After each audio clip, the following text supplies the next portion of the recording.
With 22 million UK users, LinkedIn offers a fabulous opportunity to find your ideal clients and to stay ahead of your competition. But what do these future clients currently find when they visit your profile?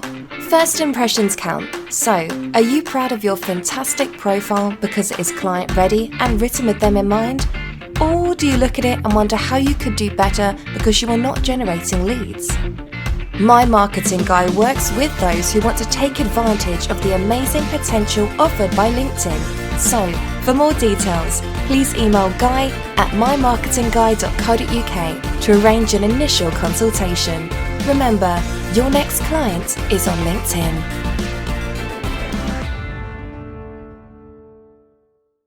You're listening to Goldfish, exclusively on the Pod Station.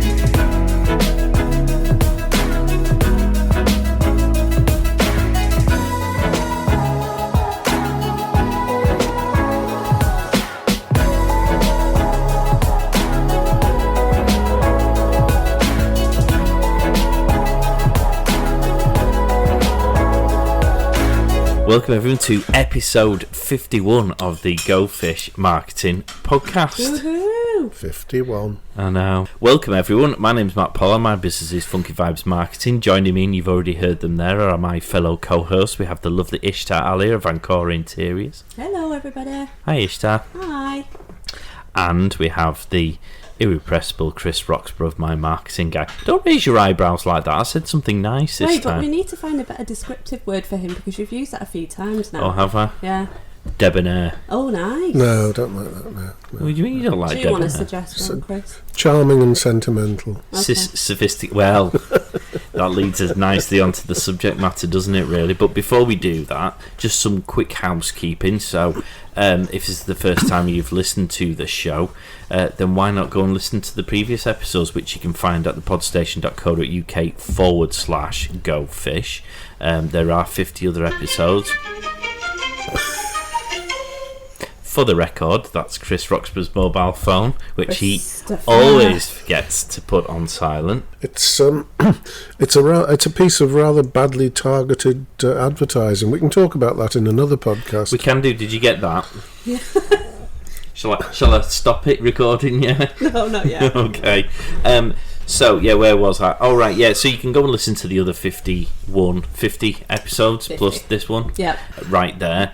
They're on all of the major podcast platform networks, so you can subscribe and then they'll just automatically download onto your device of preference whenever the latest episode drops.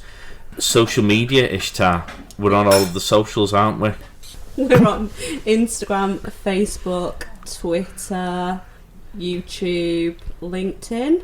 Did I get them all? Because I always forget YouTube, so I wanted to make sure that I got that in there this time. Yeah. We and we're there with a vengeance at the moment because Ishtar's taken responsibility for the social media and is out there with a vengeance, as I say. Yeah, there's loads of fantastic content on there due to you, Ishtar. Well done. Thank you. I am enjoying the role of marketeer, being the non-marketeer in the team, actually doing the marketing. I think you're the ideal choice. It's fun. I love putting random pictures of us all on there. Yes, there are some recent aged photographs of us on social media at the moment. You can go and check them out on Instagram. There's Chris, who's pretending to be cool in front of a drum kit. John Travolta. Hardly pretending, Mark. Ishtar sporting the world's biggest bum bag. And Mark looking like the juiciest grapes you've ever seen in your life. Oi. Either that or a bad case of piles. Be nice, Mr. Roxburgh. Yes, be nice. That's all there. You can go and listen to it. You can watch the last one, because for the 50th episode we had a massive live pod in the park, didn't we? We did, and we're coming off the high of that, aren't we? We were a little bit giddy for a week, recovering, which actually goes well into our conversation today, because we all were a little bit tired following that event. Yeah, well, indeed. I did then suggest off the back of that we do a live feed for today's show. At which point I started having heart palpitations and ran out of the barn. And I wasn't bothered.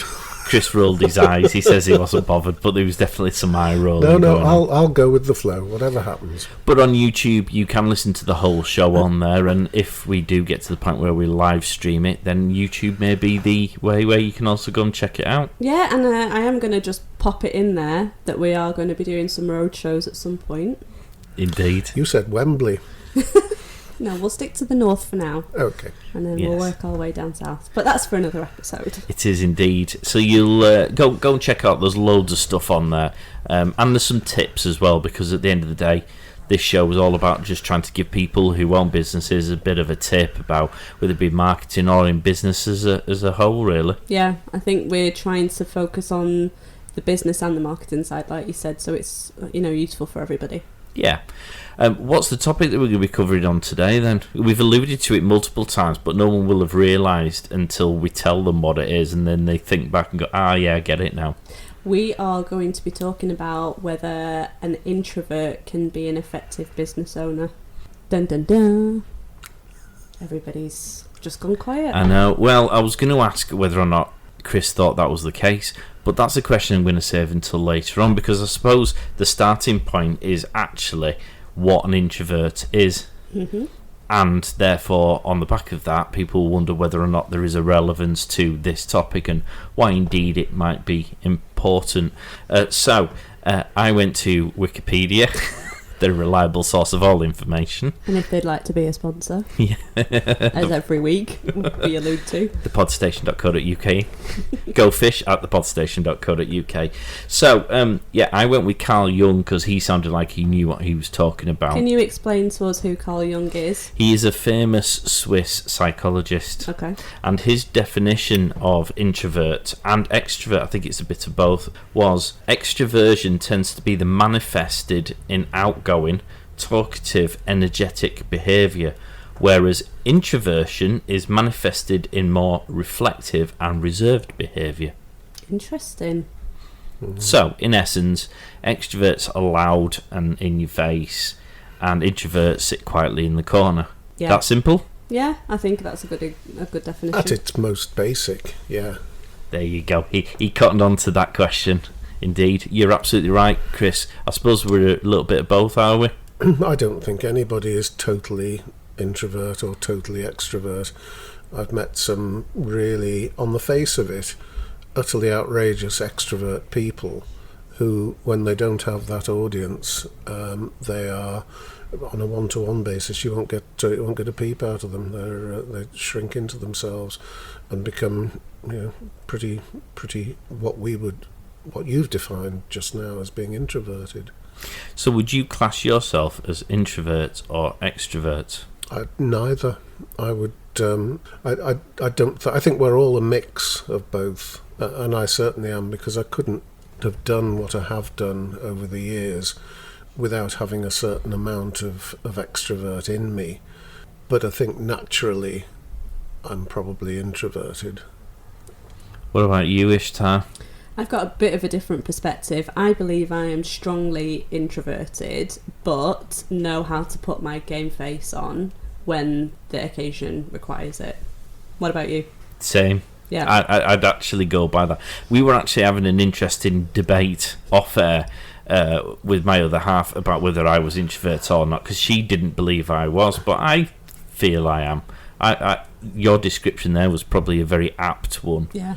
Where you put your game face on when you need to and you take it off when you don't have to. Yeah, and I think when you are in the corporate environment as we used to be, you just become accustomed to wearing that game face every day when you go to work, whereas during the pandemic our game face has been taken off for quite a long period of time, hasn't it? Along with the pants. Along with the pants. Exactly. Or certainly the ones without the elasticated waistband. I miss elasticated waist. I do. These jeans are really tight today. When you get home, do you just rip them off, throw them on the thing, go, no, elasticated pants, where are you?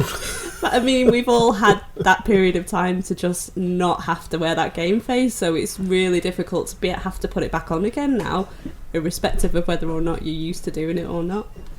When were you first aware that you might be more introverted in your outlook?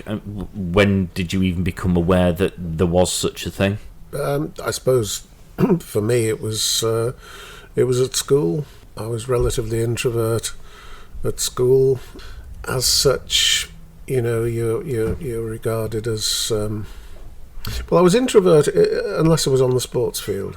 When I was on the sports field, my not my personality changed, but my attitude changed, because if you're going to put yourself out there in sports, you've got to be a certain type of extrovert in a way on the sports field, not necessarily in life.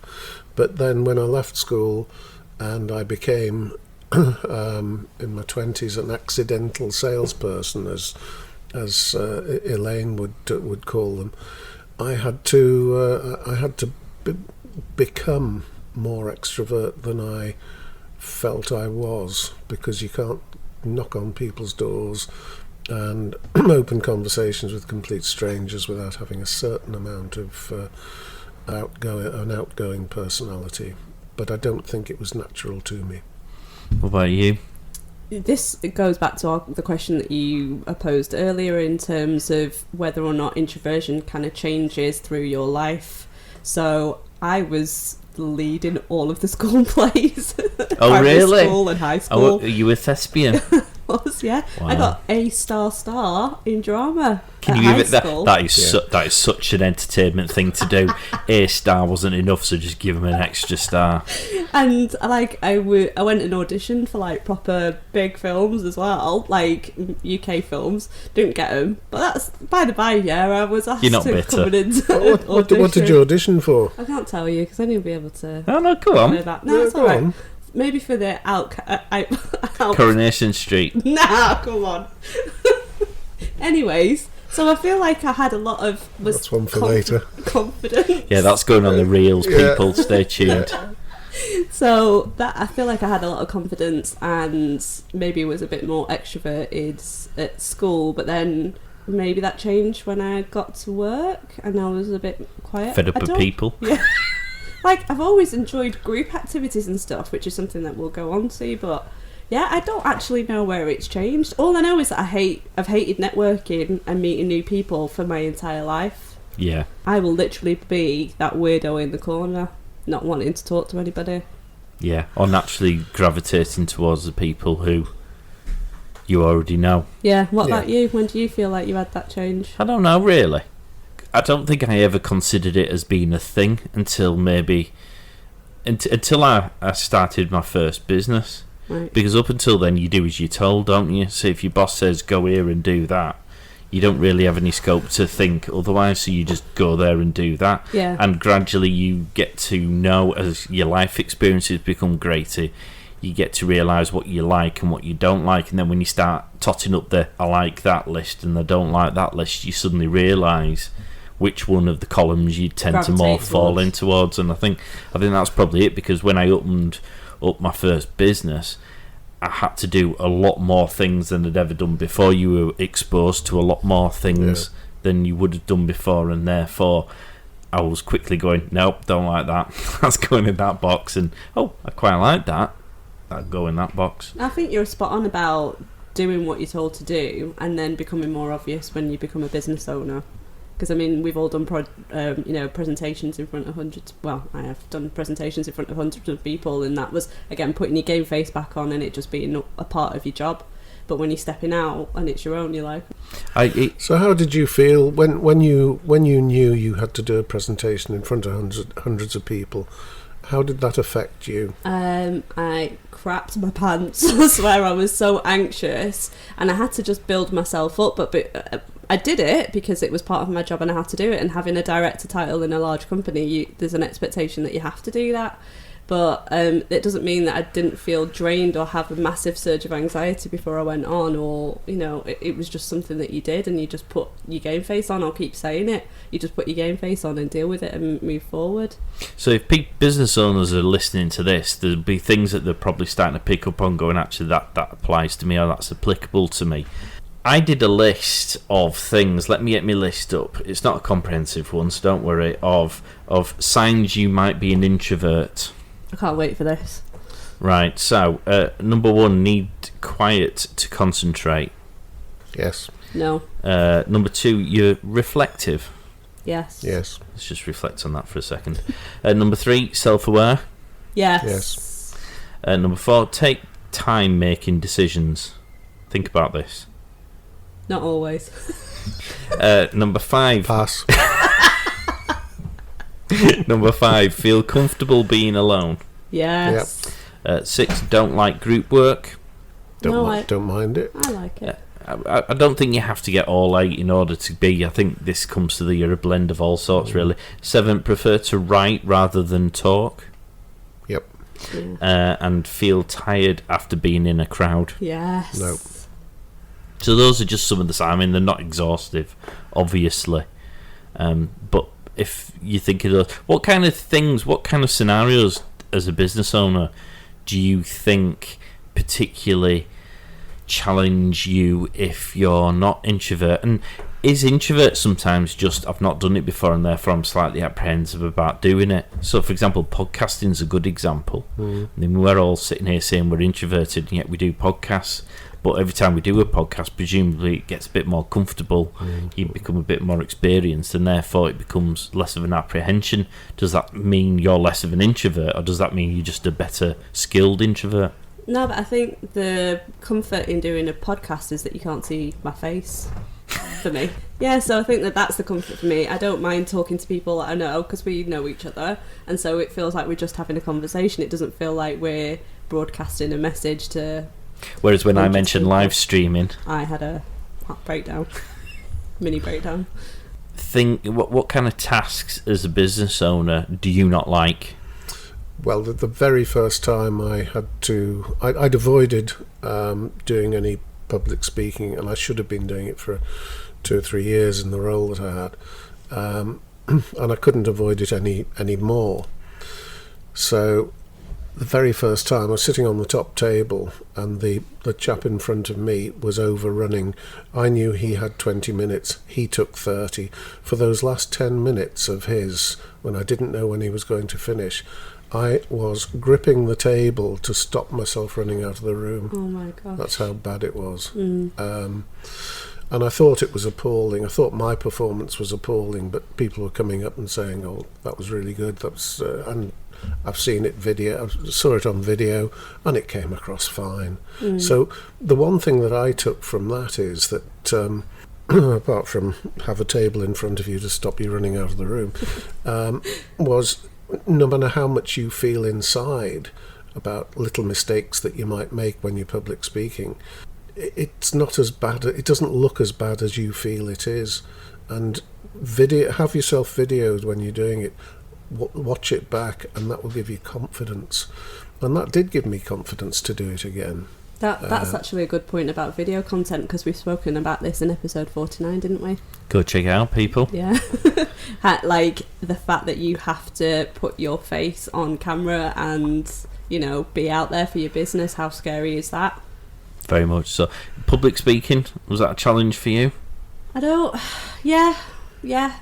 But, I do it if I need to do it. I've done presentations for my business, and I will continue to do presentations. I do get really anxious beforehand, but I just put game face on again. Maybe everybody should drink every time I say game face, because you'll be really drunk by the end of this podcast. What kind of things do you do to try and combat that anxiety then? Do exercise in the morning of a big presentation, so I've got my nerves in order. You have to feel, for me, I have to feel strong before I tackle something big. So that's my thing. What about you? Prep, planning. That if ever you feel nervous about something. So personal speaking, you see, it's weird because I don't think that particularly bothers me as much.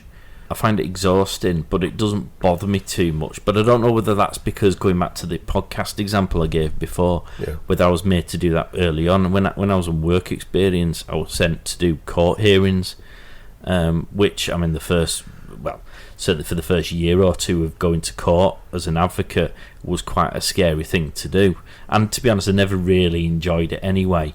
but you get more used to doing it, so it becomes less of a mental hurdle. And there isn't a great difference between that and public speaking, because you're having to think on your feet, you're having to be eloquent, you're having to get across what it is you need to get across. So I don't know whether, like the podcast example, because I did it quite often early on, I'd never realised it was something that I don't want to do or don't like doing. Actually, it's now something that doesn't bother me. But if it's something big, planning is the best way of doing it. So I will analyse what I want to get across. I'll make sure that what materials I need will be exactly how I need them.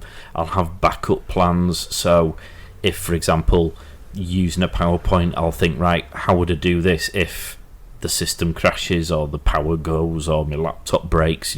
Is there a plan B? For a plan B. If I can't have the PowerPoint presentation, is there something else I can do instead that will be just as effective? Well, that's plan C. But if you do that, then when you stand up, actually a load of the controllables are controlled, aren't they? Yep. And that takes a lot of stress off your plate. Yep. Because people might not be familiar, but we do a networking event on a Friday morning. Yep. newgen-networking.com, shameless plug. Yeah, come along, say Chris invited you. And then you can listen to my jokes. But for that, for example, we have a PowerPoint, but I have every slide on there's there for a reason, and it's primarily to save me from having to remember what I have to do next. Yeah. So I now don't need to worry about what the order of things is, because I've got a slide that'll remind me. Yeah. So that takes that pressure off. And gradually, over the course of time, you find little shortcuts that give you that bit more relaxation, so I can put all my energy on the jokes. It's confidence, isn't it? It's knowing your subject and having confidence in your confidence that you know your subject, whether you're doing it for the first time or the 51st time, like today. Right. And it does get easier doing it more often. I remember there was a guy who was again at a networking event, and for me, I would highly recommend every business owner to get themselves to a networking event. There's lots of different ones, so you can usually find one that suits you, but it's a great way of getting over that public speaking hurdle. I remember there was a guy who was a joiner, and he used to have panic attacks about just stand up and doing sort of a 1 minute explanation about his business, and within sort of 2 years he was hosting the meetings themselves, and to be perfectly honest, he did a great job of it as well. And that was just because doing the 1 minute things got him into a rhythm and got him over that mental hurdle, and as he became more confident, it was just a case of spreading your wings and off you went. Yeah, but the networking thing is also is a big thing. I think now that people are meeting face to face, networking obviously is a little bit different. So, as a business owner, I was actually petrified to go into a face to face networking event, and I used to just single out that one person that was on their own as well and kind of make friends, and then the next networking event you guys then meet 2 other people, and I would recommend that is a really cool way to go about kind of getting confidence in it. Oh yeah, that's the classic tactic, isn't it? You look for somebody who's in the other same Lone situation Ranger. as you. Yeah. But there's nothing wrong with that. That No, person might be absolutely your not. ideal customer. Yeah. But it just gives you a little bit more confidence to approach other people. So if you were petrified like I was at that point, just seek out that person and then just build from there. Yeah. What other things then, as business owners, can be a challenge? I suppose Elaine, ironically, if she were here, would be talking about sales. That usually requires quite a lot of interaction with folk, which might not necessarily lend itself to the old introvert. I know. No. Like, making phone calls. Oh. How many of us actually make phone calls? Mark? Oh, I avidly avoid it. If I can send a text or a WhatsApp or an email, strangely enough, I'd sooner do it. I know other people who will just pick up the phone straight away. I find them quite annoying in the lovely way. These people in a lovely way, I hasten to add. In case they're listening. They won't be, but in the unlikely event that they are, where they will just pick up the phone. It's like, oh, and ring. They'll sort the conversation out in 30 seconds, phone down. Yeah. But I find that exhausting. It is super exhausting. Really? Yeah. You, Chris? No, I suppose these days so much is put in writing rather than it's just so easy to whack off a WhatsApp or a text or something like that. But no, I don't really have a problem with a phone call. I'm one of the people that rings Mark, I think. Indeed. But it's that fear of like, I don't ring Mark because I'm like, oh, maybe Might Mark's it be busy. a problem? Might be a problem, that's the other one. Yeah. Is that why you don't ring? Because I feel like you might be busy, so I don't ring you. Or you. Well, he's a very important person. So I'm like, I don't want to bother them. No, I wouldn't have any issue with people ringing me for that sort of reason. My apprehension is there a problem? Yeah. What's this phone call going to be about? Okay. It's almost the anxiety of shit, I gotta oh deal with no, something what bad. yeah, is this going to spoil my day? I've got this day planned. If I answer this phone call, is it just going to turn that whole timetable upside down? But is that introversion related, or is that just I can't be... I've got some issues, think clearly. That's what you're alluding to. That's nothing to do with being an introvert. That's you just not wanting to have a shit day. Well, all right then. What other things can we think of? Because sales, going back to sales, you've all sidestepped that landmine. But how do you sell to someone if you're an introvert? If you don't want to talk to people, you don't want to contact people. Right. I think I said originally when you asked me that I wasn't listening. That Is was that introversion or is that just rudeness? I'll take that's that as just- introversion. It's just rudeness. That was becoming the accidental salesperson was what my not personality, but I had to develop a pair to be able to go and sit in front of people and sell. I suppose a fear of rejection, that would fall into the introversion bracket, wouldn't it? Oh, absolutely, yes. But you've got to get over that if you're in selling. Yeah, 'cause don't you? You're going to be rejected more often than you're going to be taken on, aren't you? But I think it's important to reframe the words sales. I've had to, at least, because I hate the concept of selling. I prefer to think of it as helping people. For financial interest. Yeah. You can't polish it up like your Mother Teresa here. I think you'll find I'm Mother Teresa for reasons that will become Hey, we're both abundantly Mother clear. Teresa. Oh, well, that's all right then. Maybe you are. Yeah. Maybe that caveat does apply. No, but I mean, like, it's that word sales that's a bit scary for introverts, I think, because it's not nice. I don't feel like it's a nice thing to think that I'm selling my service. I feel like if I can help you get to your goal, I'm available. The brain processes nearly 10,000 visual and oral cues per minute. As first impressions stick, make the customer see your business in the right way. Funky Vibes can ensure your vibes attract the right tribe with their marketing expertise, graphic design, bespoke websites, and social media packages. For more information or a no-commitment initial consultation, simply email your tribe at funkyvibe.co.uk. Can you be a good business owner if you're an introvert?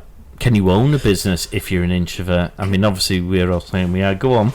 I've raised my hand there because I'm really quite eager to share some really interesting information. Go for it, you start. Can I share with you really famous introverts that you may not be aware of? Please do. First one, Bill Gates. Yep, he's all right for himself. And he's not an introvert. He is an introvert, as per Wikipedia. You cannot be an introvert. I know you're going to trot out some famous names, and I would argue till I'm blue in the face that these people are not total introverts. They can't be. Well, we're not saying it's black and white. This again goes to there's a grey area, but which end of the spectrum? Is Bill Gates famous because by virtue of being a computer nerd introvert sitting in a garage building a computer, which I have to say isn't the most sociable activity in the universe, but it just so happened to transpire that little activity has made him a multi-billionaire. Yeah. And he's now famous because he's a multi-billionaire because of the introvert process he started. And as a result of his job, he has to have a game face on, and therefore, or pay millions of pounds for marketeers to make it look like he's got a game face. Yeah, but you don't actually see, I mean, he's not active at the moment, but like you didn't always see his face on lots of the promotion for Microsoft, did you? No, that's true. They trotted him out once a year for the conference exactly thing. And that was it. So I would argue as per Wikipedia, that he actually is an introvert. So you and Wikipedia are on the same side. Well, they're going to be a sponsor of the show, aren't they? Indeed, Oh, that's true, yes. Yeah. I mustn't be rude then. So just continuing, J.K. Rowling, Yeah. totally believable. She's a writer. She's gone on record as saying she doesn't like Being in the public attention. eye, yeah. I'll take that. Warren Buffett, a gazillionaire. No. Yes. When do you see Warren Buffett's face on anything? The guy is a gazillionaire, I'll say it again, but you just don't see his face being plastered everywhere. You've heard his name, but not much of his face. Elon Musk, that was a surprise. Yeah, you see, I'm not sure about the Elon Musk one because he does like to stick his neck out, doesn't he? I would say in that grey area, if he is introverted, He's got a very he's good very game much on face. that borderline. Mark Zuckerberg, believable. Again, these are all techie people, aren't they? Which lends itself to you're in your mother's basement coding away when all your mates are out partying. Because you have to learn these skills. These people didn't become computer, and you're talking a different level of coding, aren't you? With some of the things. These are people that started as an introvert. Yeah, I think there's one of you said earlier. You develop during your lifetime. You don't remain the same person that you were when you were stuck in your mother's garage writing code. You develop a personality. You develop interpersonal skills. You become, I would argue, you learn how to be more extrovert because you have to be. They get interviewed. They get publicity. They're on the television, the radio, whatever. You finding somebody else there? I was going to say, is there anyone else on your list? Barack Obama. Ooh, I wouldn't have said so. I mean, he seems so natural. How can you put yourself in the most powerful position in the world and be an introvert? That takes some guts. Donald Trump. Oh yeah, shy retiring. But the whole point of this is these people might not have been perceived to be introverts, but are actually running very successful businesses. So what is the key to their success? Yeah, absolutely. If they're genuinely introvert, the key to their success must be having good people around them, some of whom will be extrovert. But I think they're a mixture of both anyway. I think everyone, and as we said before, you adapt and develop your skill sets, don't you? And I think it's important you put yourself in situations where you can develop those skill sets to allow you to progress in that way. Because if they'd have stayed in their mother's garage just coding away, they wouldn't be the successful people that they are today. Or if J.K. Rowling kept her little book on a computer hard drive, slightly apprehensive about giving it to anyone for fear of criticism, she wouldn't be making £5 billion a second. Yeah. No. So you need to be willing to step outside of your comfort zone a lot, is what the crux of this is, isn't it? I think you've hit the nail on the head there, yeah. It is, and it's finding ways of doing that which allow for it to be done in the most comfortable of environments. Podcasting, I've done probably over 200 podcasts now, so it doesn't really bother me doing this. But when I first did it, as soon as you put the microphone in front of your mouth, it feels like someone's jamming something into your face. I had no saliva during the first episode that I ever did. I had dry mouth, proper dry mouth. Could you? Yeah. And that's not surprising. That's not uncommon. First ever podcast, I came in with the same blasé attitude of no notes that I continue to do today. And although this is arguable, people may say that I've not improved. I would like to think that I'm slightly better now with the same lack of notage as I was back Nobody then. would ever know, Mark. Exactly. No. It's second nature. You may not have notes, but you have got your laptop in front of you. I do. You are Googling things while we're talking. Multitasking. Yeah. Can I share some benefits of I being an was introvert? just about to ask. Yes, indeed, What a you good idea. should. Okay, so... Because we've stamped on introverts enough so far, haven't we? Yeah, but there are clearly good things about being an introvert, as all these famous people have shown us. So, one of the benefits is the fact that we are good listeners. What? We are... Ha ha ha. Most of. That was a good one. You're so quick on your feet there, I know. Mark. Thank you. We think before we speak, Yes. which is true. Observant. Don't you just like to creep on people while you're sat having a coffee? I do. People watching. Yeah. Fascinating. Yeah, I love that. That's one of my favourite things to do. That makes me sound a bit dodgy. Yeah, it does really. I suppose it depends who out if you want to. It depends who you're watching and in what environment. Yeah, whether it's during the day or in the evening. But I suppose an example would be sitting at a bar. If you're sitting at a bar, people watching, how would you feel if someone came and sat themselves next to you and started chatting away? God, I'd walk away. Yeah, you'd be a bit like, I was enjoying people watching. Yeah. Or would it be, someone to talk to? Happy days. No, I would totally walk away. We apparently have quality friends. Yeah, because we're a bit more selective. Thoughtful networkers, because we won't talk to everybody. Compassionate leaders, apparently. I believe so. That's probably because we listen. Yeah. Really well.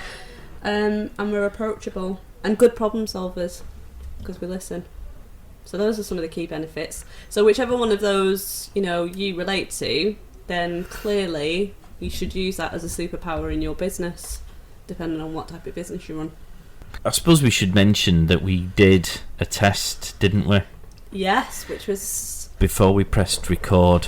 So this is going to be a tooltip that's in the show notes. It's called 16personalities.com, and it's 16, not the letter 16. And you can do a free personality test.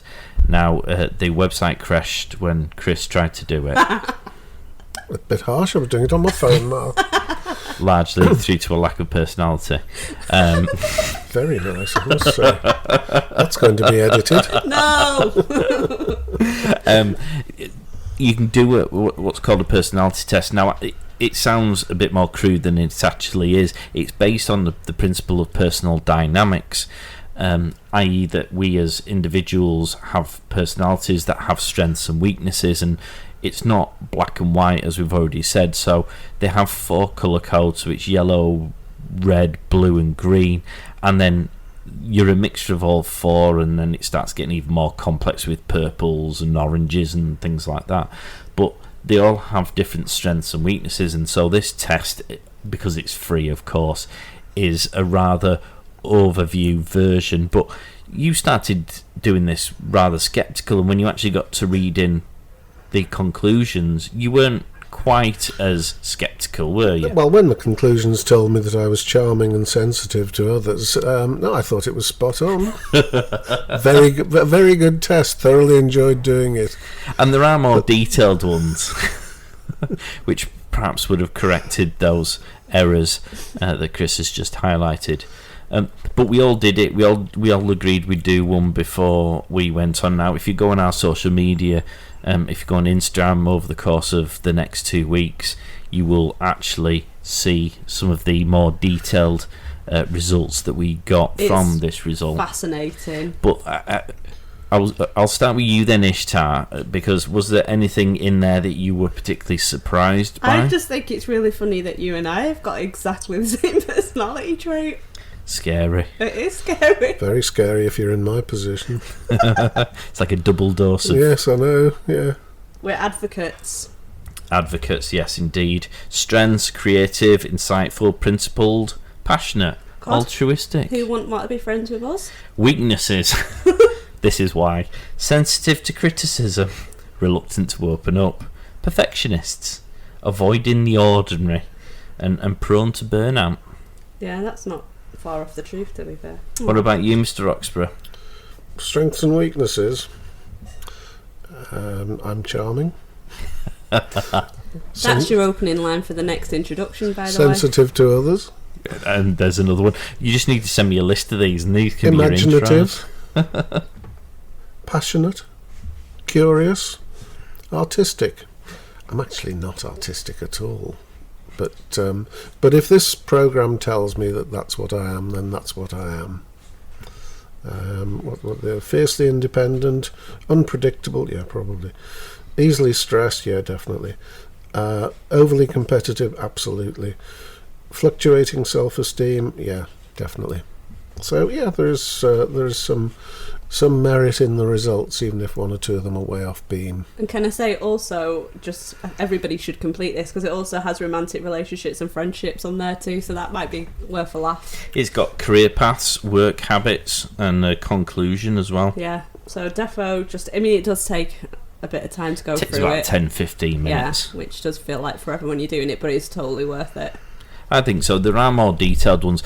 It's quite useful for you as an individual to understand what your strengths and weaknesses are from a recruitment perspective, because going back to the business owner element of it, you're good at certain things and you'll either not be good at other things, or you will have a preference to avoid certain things. Mm-hmm. And a good recruitment plan, I assume, would be to bring in people who are good at doing the things you don't want to do or don't like doing or aren't very good at. Yeah.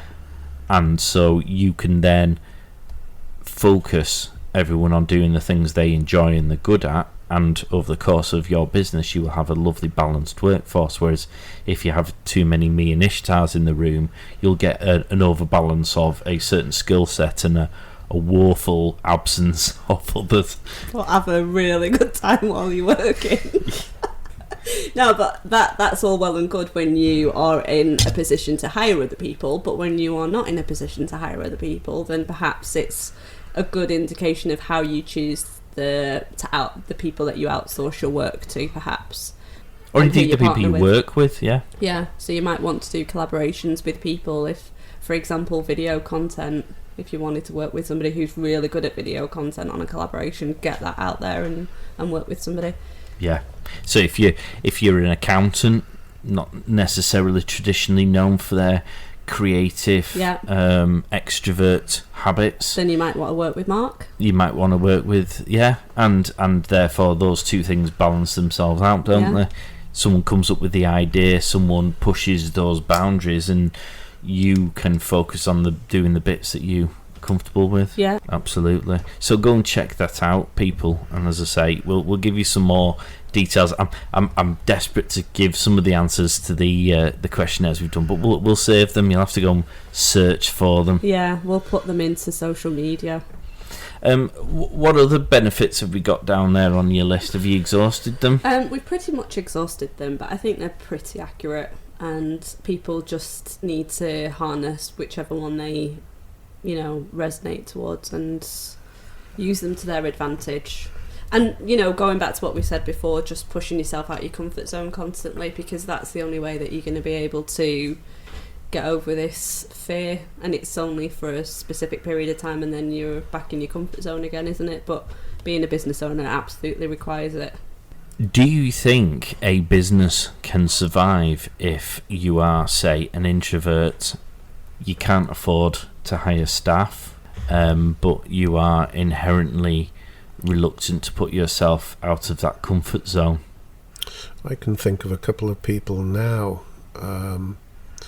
who are heavily introverted but are running their own businesses, and they obviously, I don't know them well enough to know the ins and outs, but I know they're very introverted. But they obviously put themselves out there.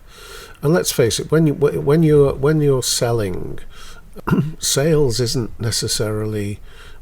We've all got this image of the double glazing salesman who won't leave the house until he's got the business. Until you throw him through the window that he wants to replace. I know that that's a sort of 1970s type image, and it's changed a lot since then. The vacuum salesperson. But yeah. But if you're just able to talk about what you know about, that's how it was described to me many years ago. You don't have to sell. You just have to talk about what you know about and know how it's going to work for the person you're talking to. So it's back to Ishtar's helping, really. But the social media or the world today lends itself to introverts in some cases, because you could legitimately run a business and never have your face out there at all, technically, if you wanted to, because you could just converse by email, by WhatsApp. You'd probably never need, depending on the business. Or hide behind your brand. We've covered this in a previous one, haven't we? Are you the face of your business, or is it a brand? No, I'm not the face of my business, and you aren't either. But you are, aren't you, Mark? Chris? I'm Chris. Yeah. Sorry. Yeah. But yeah, because Dave. No, when you say, why did you say that though? Because I don't want to be known as Ancora Interiors, because when I have people as part of my team, that will become Ancora Interiors. Whereas, so if I'm not part of Ancora Interiors will still be there. Whereas my marketing guy is you. Yeah, and I have no desire to share it with other people. Yeah, so, whereas I do. Yeah, eventually. Yeah. And I guess you do as well, Mark. Yeah, I'm same as you. I tend to keep it a generic brand message rather than from me specifically. Although Sarah White, who's been a guest on the show previously, is going to do some photography. Is she? I love some brand her. photography. Oh my gosh, I can't wait to see the results of that. Oh my god. She's got a job. Wait till that bruise goes down. Yeah. Yes. He's got a corker on his head. At the time of recording this, I do have a bruise on my foot from walking into a tree. Yeah. So you tell us. Leave me alone. Leave you alone. Love it. Thank you. Certainly you and I have said that we feel we're introverts. Chris, you're a bit more on the line. But with the self-awareness that we all three clearly have, what are the particular weaknesses or things that we avoid that you either feel that you should work on, you plan to work on, you're hoping to improve, you're already working on to improve, or are you just perfect, Chris? Nobody's perfect, Mark. You're as close to it as anyone could get, though, aren't you, really? Well, probably. No, it's awful to say, but I'm not thinking of working on anything particularly at the moment. I could work on my preparation for things like this a little bit better, because I did come along here and thought on the way here, I should really have looked up what an introvert is, and that's why you're grateful to have me. But does that make him extrovert, that he could rock up with so little prep and get recorded? You and I got here an hour earlier to make sure we were prepared. If I'd known you were coming at 1 o'clock, I'd have been here at 1. No, we were just having a secret meeting. Yeah. It was the important people just brainstorming. But Mark, you rock up with no prep as well. You've said it. Well, you see, I don't think that's strictly true. So there's two things. If you're talking about the podcast, going back to what I said earlier, I've done enough of these now where like an intro and an outro I can do quite easily. I've actually developed the ability to ask people questions, which deflects me having to say anything. Yeah. I can talk lots of rubbish. That's just I think God just gave me that gift. And I do make notes. I mean, I know I make fun of notes, but it's prompts. I'll have 4 or 5 key words. It might literally only be 4 or 5 words, whereas the friend of mine, Mark Latham, will rack up with 15 pages of notes. He needs them to read from, whereas I only need a word that will remind me of the topic I was going to talk about. So I do come prepared to a degree. And going back to the networking thing, I've created the notebooks that people have on their desk, which has all of the information, so if I forget to say something, it's all there. I have the PowerPoints to remind me of what it is that I need to be doing. So I might rock up to that meeting having done no prep for, say, the 60 seconds, but I don't really need to prep as much, because actually everything that I've already put in place around me. You've got good systems, Yeah, for example, we've got Ishtar now, so we don't have to do anything, because she's just brilliant at just doing all our work. Yeah, she just tells us what we're doing and where we need to be. And therefore, that says I know I can turn up completely ill-prepared, and it's all alright, because Ishtar will make it alright. But yeah, I'd probably say I do. So I guess I probably lull people into a false sense of security. I mean, yeah, I like to be prepared. That's why, I come up with notes, and I've been sending you guys WhatsApp messages for the past 2 weeks. I'm like, just the topic for next week before I forget, because it's one of those things where if it's in my head, I have to just get it down. But yeah. What would you work on? What things do you think would really help you as a business owner that you'd really like to just polish up? Networking face to face. because I have a big F off sign on my forehead, permanently stamped, I'm not even joking, and I haven't been able to remove it fully yet because I just seem to repel people sometimes when I'm in a networking event, so I would like to work on being a little bit more, approachable. Do you think that's the nature of the events, or do you think that's just your feeling towards the events, or do you think that's your feeling towards the events because of the experiences that you've had? Maybe a bit of everything. Or is it your feeling about yourself? Because I've not noticed that with anyone you've met, that you've repelled anyone. Really? I know, but and I've seen you in a few networking situations now. Well, we've been in networking online, which is a bit of a safer environment. No, I'm right? thinking back to Manchester, really, where you walked in cold. Nobody knew one another. But you had such a friendly face. I was going to say, was it a relaxed environment? It was super relaxed environment. Yeah, because Chris was running the sessions, so. Well, and we know he doesn't come prepared because he's just admitted it, hasn't he? Oh no, there are some things you have to prepare for. Yeah. That's what. Well, workshops are one of them. And going to see a new client is an absolute given. I don't want to leave anyone with the impression that I just it goes back to what I said, doesn't it? Wander through life not preparing and having sales meetings and keeping my fingers crossed. It's a bit more scientific than that. But you created a relaxed environment which clearly lent itself to you feeling more relaxed. I think if she came to our Friday one, she'd probably feel equally relaxed because we make it funny. However, you guys as well, though. We've all been to those networking events. You know who you are. Yeah. Where it's like going to school. It's pressure. It is pressure. Nobody has a personality or a sense of humour. Yeah.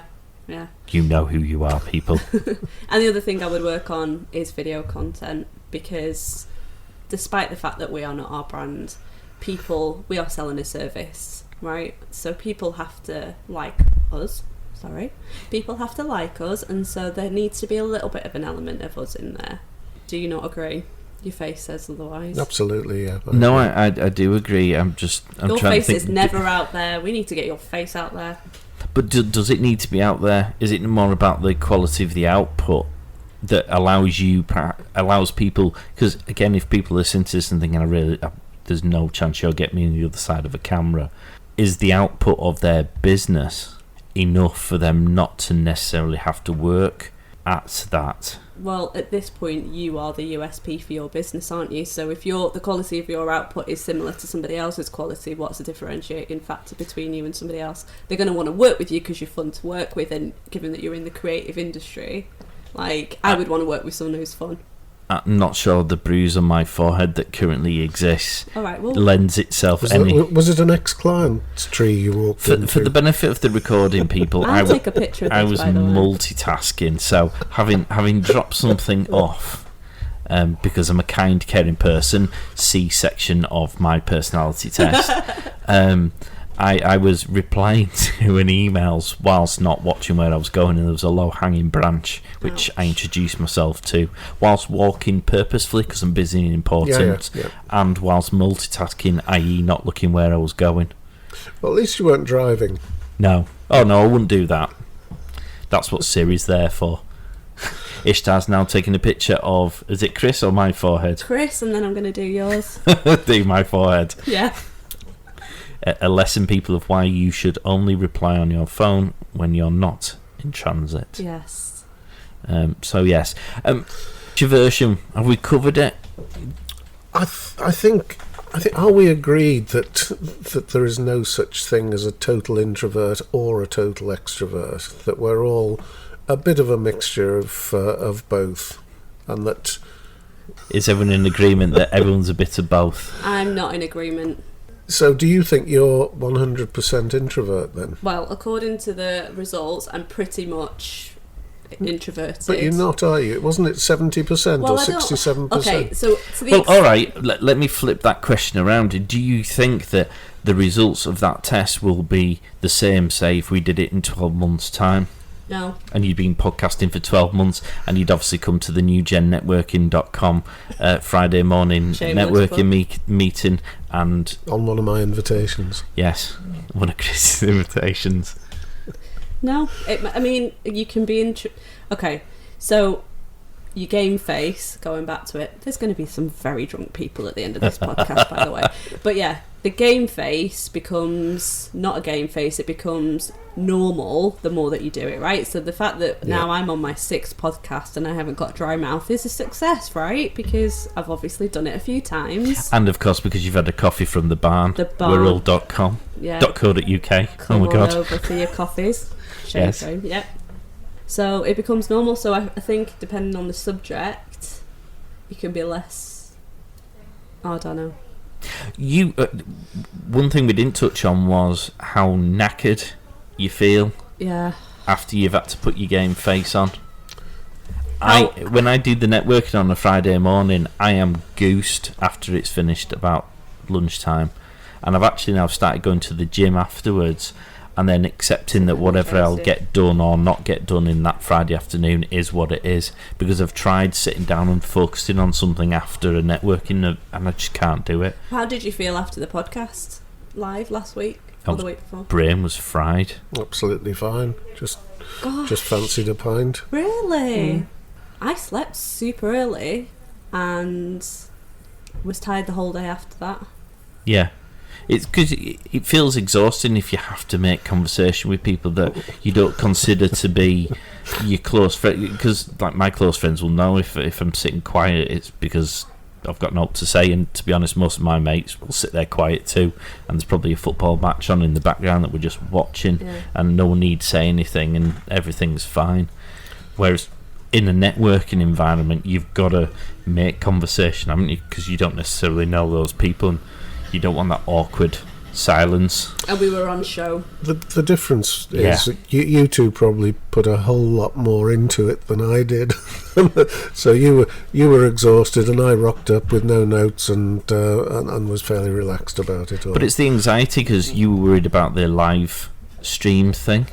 I wasn't keen about the live stream thing, but having done it actually for the barn at Christmas, I knew how it worked, so I didn't have that anxiety.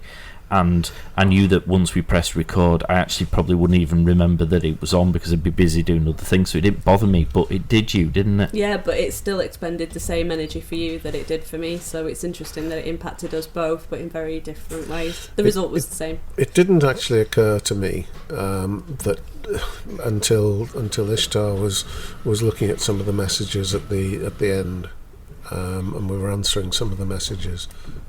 Just wasn't on my radar. That we were recording.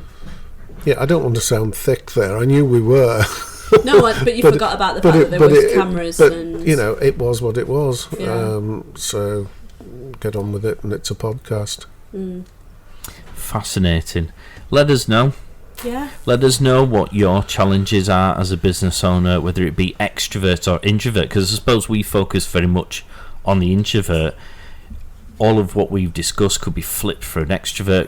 Extroverts tend to be louder, noisier, more in your face. Which that doesn't make extroverts sound very nice. No, but isn't that the point? Well, isn't that the point though? Because some people are just generally bubbly and lively and maybe full of fun and energy. Yeah. And that's not a bad thing, but if someone like that comes into the room, I naturally just shrink away from them because there's a range. Isn't there? and that's what I mean. And so we focused on the introvert pros and cons, but there is the same sort of pros and cons, albeit from different angles, from a more extrovert perspective. So let us know, people, which sort of category do you tend to more fall towards? What are the challenges you face? Yeah, and did any of this resonate with you? Yeah. Is there anything we didn't touch on? Yeah. You think would be particularly useful? Please send us a message. Let's get those messages in. Yeah, we haven't had any messages, and it's kind of lonely. Where would you like people to send the messages to, Ishtar? Instagram. Yeah. Preferably. And it's go_fish marketing on the old instos. Yeah, or Facebook, or send us a message. God, find us somehow. Goldfish at thepodstation.co.uk if you want to send us a lengthy email. Or just, contact Chris Roxburgh, Mark Pollard, or Ishtar Ali, and we'll still get the message. Absolutely. If you prefer one over the other. Which would be perfectly natural. Yeah, no more comments on that. Before we start a war, if people want to get in touch with you, Ishtar, if they're feeling like they want to speak to you on the telephone, please don't. You can send me a DM. on Ancora Interiors Instagram page or on my LinkedIn profile, Ishtar Ali. I will not give my number in case there are weirdos listening to Mr. Roxby, you never have your phone on silent, so surely you're blasé with your number. Yep, I saw it in the telephone booth the other day. You can ring me on 07742 664 662. Happy to talk to anyone, anytime, well, within reason. And you've got a new thing on your website, and you've got to give me your website address because you know it makes me chuckle. My website address is www.mymarketingguy with 2 G's in the middle, .co.uk. Excellent. And you're going to be launching something new and exciting on there, aren't you, very shortly? I am indeed, but we'll save that for another time. Who's designed his new website? Oh, it's not the new website, is it? It was just a cheeky little... I don't know, wants to spell the surprise now. Intrigued. He's going places, is that Mr. Roxburgh? Oh, yes. Very exciting. Well, we introverts, you know. Fantastic, guys, and you can get in touch with me. Yeah, same. Any of the socials, just Funky Vibes with a 3, not an E. And Mark Pollard with 2 L's. Yeah, and a D. And a D, yeah. Yeah. It's actually Mark R. Pollard, because there is Mark Pollards out there, apparently a world-class fisherman. Oh, really? Interesting. So, fantastic. Well, guys, thank you very much for that show. Do we know what the topic is we're going to be covering next time? It's a secret. Not a clue. Excellent. Well, with that eager anticipation hanging over your heads, people. But I'm preparing for it. You can catch us again in a fortnight when Chris will rack up equally as prepared as he has done today. Give us a review on the old podcast platforms, preferably 5 stars. It just helps us be seen by more people. Shed and spread the word. Spread and shed the word. Or spread and share the word. Or all of the above. You're spraying your worms, aren't you? Right, on that note, thank you very much for listening, guys. See you later. Bye now. Get social at go_fish marketing on Instagram, Facebook, and Twitter.